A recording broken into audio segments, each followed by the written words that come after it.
Warahmatullahi wabarakatuh. Kami dari kelompok 6 Geoteknik akan mempresentasikan mengenai analisis daya dukung fondasi dangkal dari metode Terzaghi dan metode Meyerhof.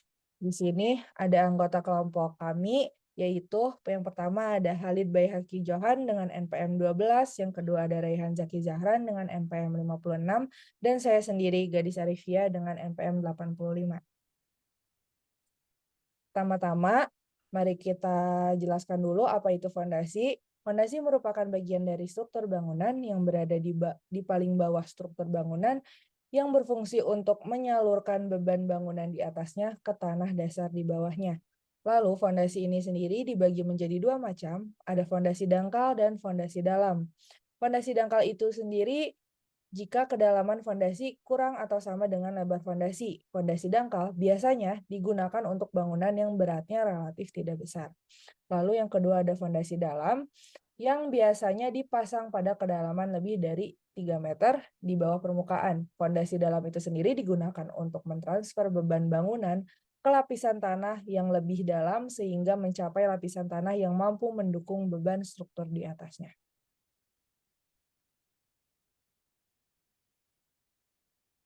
Lalu di sini ada pengertian tentang daya dukung tanah.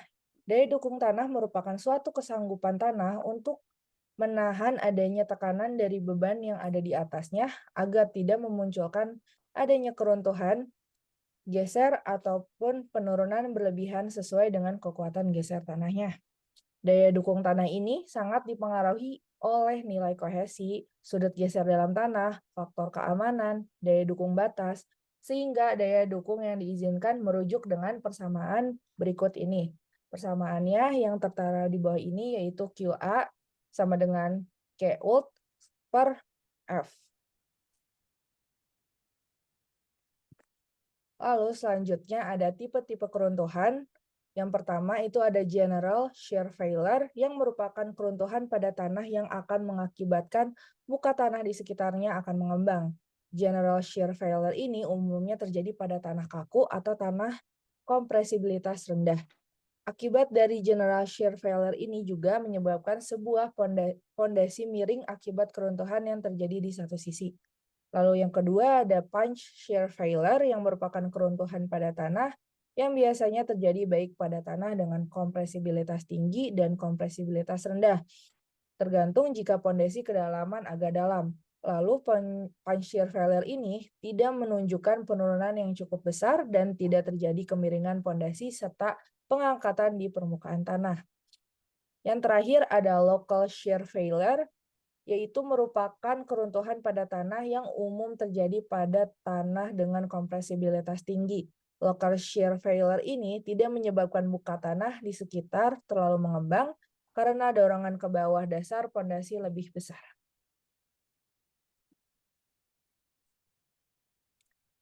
Ini adalah metode Terzaghi yang kita gunakan, yang salah satunya yang kita gunakan. Menurut Terzaghi 1943 dalam Martini 2009, bahwa fondasi dangkal adalah apabila kedalaman fondasi lebih kecil atau sama dengan lebar fondasi dan anggapan bahwa penyebaran tegangan pada struktur fondasi ke lapisan tanah di bawahnya yang berupa lapisan penyangga lebih kecil atau sama dengan lebar fondasi. Lalu yang kedua, ada metode dari Meyerhof. Meyerhof dalam Martini 2009 menyarankan persamaan daya dukung yang mirip dengan Terzaghi, tetapi memasukkan faktor bentuk SQ, faktor kedalaman DI, dan faktor kemiringan II. Perhitungan daya dukung tanah pada pondasi dangkal dengan metode Meyerhof karena memperoleh nilai daya dukung tanah yang relatif lebih stabil. Kenaikannya yaitu semakin besar lebar fondasi, maka semakin besar pula daya dukungnya.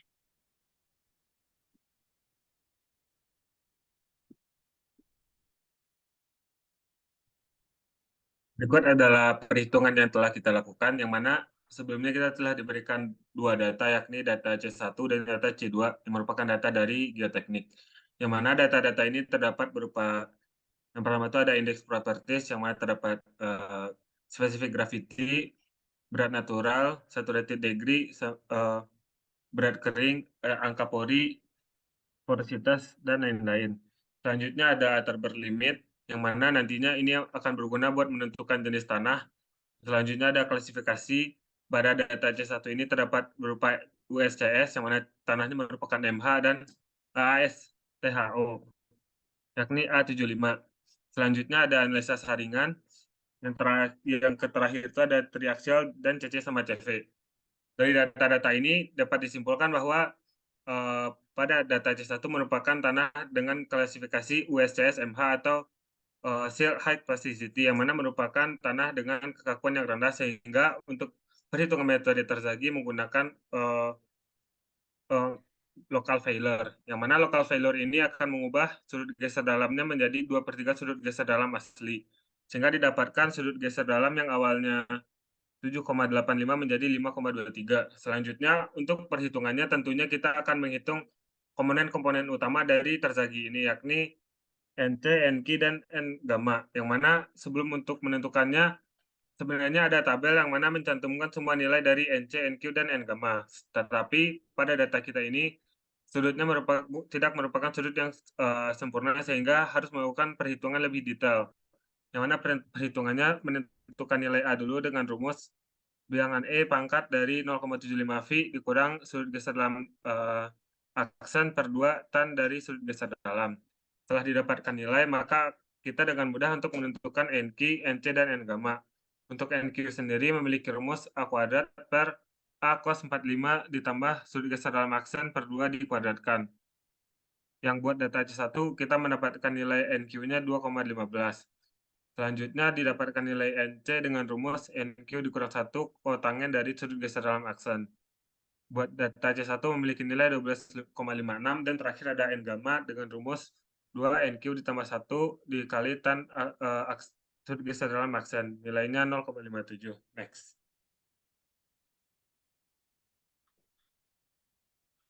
Seperti yang saya bilang sebelumnya, untuk menentukan Q ultimate ini, kita memilih bentuk pondasi berupa persegi, sehingga panjang dan lebar dari pondasinya sama besar.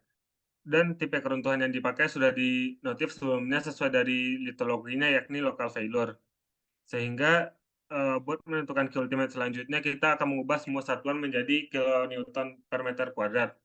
Sehingga untuk mengkonversi dari si kohesi yang awalnya 0,11 kg per cm kuadrat dikali 98, sehingga didapatkan 10,78 kilonewton per meter kuadrat. Untuk menentukan C aksen sendiri sama seperti sudut geser dalam aksen sendiri, yakni dikali 2/3 dari C asli, sehingga didapatkan menjadi 7,1817. Sedangkan selanjutnya ada berat isinya atau gamma dry, yang mana juga dijadikan satuannya menjadi kilonewton per meter pangkat 3, didapatkan 12,05. Setelah semua data didapatkan, yakni C aksen, sudut geser aksen, NQ, NC, dan N lambda, dapat dimulakan perhitungan sesuai dari bentuk dari pondasinya, yakni persegi, sehingga menggunakan rumus 1,3 dikali C aksen dikali NC ditambah D yang merupakan kedalaman dari si pondasi dikali gamma dray dikali NQ ditambah 0,4 yang merupakan faktor dari bentuk persegi pondasi dikali B lebar dari si pondasi dikali N gamma, sehingga didapatkan Q ultimate dari data C1 adalah 170,51 kilonewton per meter kuadrat. Untuk QA-nya sendiri, kita mengambil faktor safety yang paling umum di teknik sipil, yakni 3, sehingga didapatkan QA-nya 56,84 kilonewton per meter kuadrat. Lanjut. Untuk metode Meyerhof sebenarnya merupakan perkembangan dari metode terzagi tadi yang sudah disampaikan teman saya, yang mana menambah dari faktor bentuk, kemiringan, dan lainnya. Tetapi untuk NC, NQ, dan N gammanya tetap menggunakan perhitungan dari terzagi. Sehingga untuk menghitung nilai faktor lainnya tadi, terlebih dahulu kita menentukan nilai Kp-nya, yang mana memiliki rumus tan dari 45 ditambah sudut geser dalam per 2 dikuadratkan. Untuk data C1 ini Kp-nya bernilai 1,2. Selanjutnya dari data Kp itu kita dapat menentukan SC, SQ, DC, dan DQ, serta S gamma sama D gamma.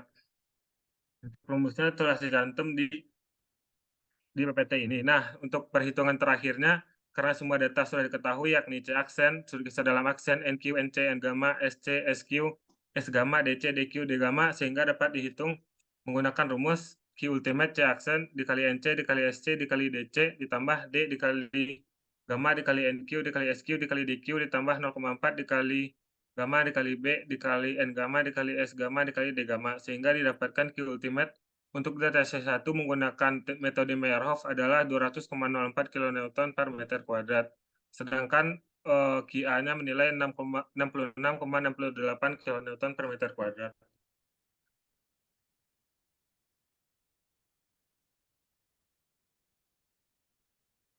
Untuk data C2 yang mana telah diberikan sama seperti data sebelumnya dan kebetulan juga memiliki litologi yang sama yakni MH, sehingga pada data C2 juga menggunakan local failure. Untuk rumusnya sama seperti dari data sebelumnya, yang mana kita menghasilkan sudut geser dalam aksen 6,48, nilai NQ 1,98, NC 8,62, dan N gamma 0,54.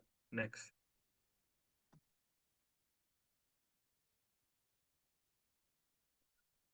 Rumus yang digunakan juga sama, dan kita menggunakan bentuk pondasi yang sama yakni persegi, sehingga semua satuan juga sudah diubah menjadi kilonewton, sudut C diubah menjadi kilonewton per meter kuadrat, dan gamma Dre juga diubah menjadi kilonewton per meter pangkat 3.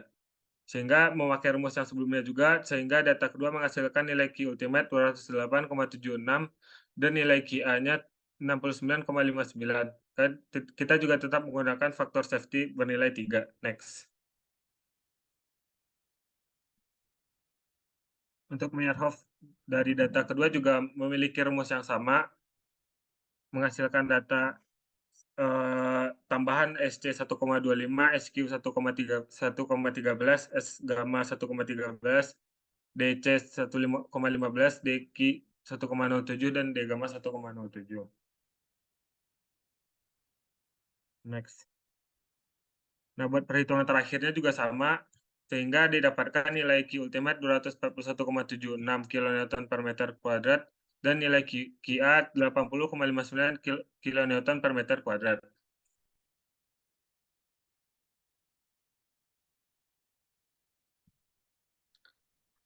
Oke, setelah melakukan perhitungan-perhitungan tadi, kita di sini bisa mendapatkan perbandingan antara metode Terzaghi dan juga metode Meyerhof.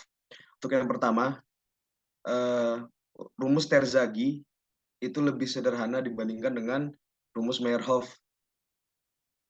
Yang kedua, berdasarkan hasil perhitungan Q-ulti-nya, Terzaghi itu lebih kecil dibanding dengan Q-ult Meyerhof. Lalu yang ketiga, berdasarkan hasil perhitungan QA Terzaghi juga lebih kecil dibanding dengan Q-ult Meyerhof. Dan yang keempat, perhitungan dengan menggunakan metode Terzaghi menunjukkan bahwa semakin lebar suatu pondasi, maka nilai Q-ult dan QA akan semakin besar juga. Nah, untuk yang Meyerhof, itu yang pertama, rumus Meyerhof itu lebih kompleks dibandingkan dengan Terzaghi karena memasukkan faktor tambahan seperti faktor bentuk, kedalaman, dan juga faktor kemiringan. Lalu yang kedua, berdasarkan hasil perhitungan Q-ult Meyerhof, itu lebih besar dibandingkan dengan Q-ult Terzaghi. Yang ketiga, berdasarkan hasil perhitungan QA Meyerhof, itu juga lebih besar dibanding QA Terzaghi. Yang keempat, perhitungan menggunakan metode Meyerhof yang mana menunjukkan bahwa semakin lebar suatu pondasi, maka nilai Q-ult dan QA akan semakin kecil. Nah, hal ini diakibatkan karena pada metode Meyerhof itu memperhitungkan parameter-parameter yang berupa bentuk pondasi, kedalaman pondasi, dan kemiringan pondasi. Next. Untuk rekomendasi, itu menurut SNI 1727/2013, beban minimum bangunan itu mencantumkan satu, ditinjau dari litologi tanahnya, menurut USGS, sampel C1 dan C2 tergolong kepada MH. Pada keterangan pada SNI tersebut dicantumkan bahwa tanah jenis tersebut tidak cocok sebagai material timbunan sehingga tidak direkomendasikan untuk bangunan. 2. Jika ingin melakukan pembangunan, maka memerlukan rekayasa pada litologi tanahnya dengan menambahkan litologi tanah lain sehingga dapat memenuhi syarat SNI tersebut. 3. Jika telah melakukan rekayasa, maka dapat melakukan pembangunan menggunakan fondasi jenis tapak. Alasannya. Next. Nah, berikut merupakan lampiran dari SNI 1727 2013 untuk beban minimum bangunannya. Next.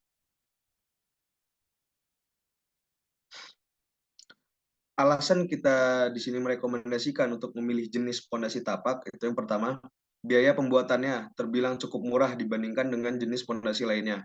2. Kebutuhan galian tanahnya tidak terlalu dalam. Yang ketiga, bisa dipakai untuk menahan bangunan yang mempunyai 1 hingga 4 lantai. 4. Proses pengerjaannya relatif sederhana. 5. Daya dukung yang dimilikinya sangat baik.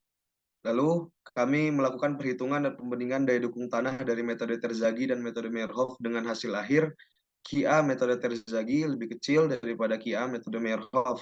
Sehingga kami memutuskan untuk menggunakan metode Meyerhof karena pada perhitungan QULT terdapat faktor tambahan, yaitu faktor bentuk, faktor kedalaman, dan juga faktor kemiringan, sehingga dengan faktor-faktor tambahan yang diperhitungkan dapat menambah keakuratan dalam mendapatkan nilai QA.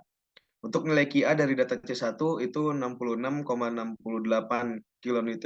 kilonewton per meter persegi, dan C2 itu sama dengan 80,89 kilonewton per meter persegi.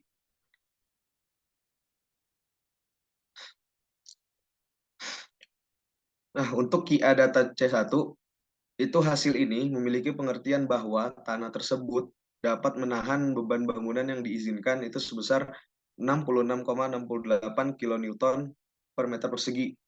Untuk bangunan yang dapat dibangun adalah bangunan satu lantai yang memiliki luas 10 meter dikali 10 meter. Lalu untuk QA data C2 itu memiliki pengertian bahwa tanah tersebut dapat menahan beban bangunan yang diizinkan sebesar 66,68 kilonewton per meter persegi. Bangunan yang dapat dibangun adalah bangunan satu lantai yang memiliki luas yang lebih besar dibandingkan tanah satu.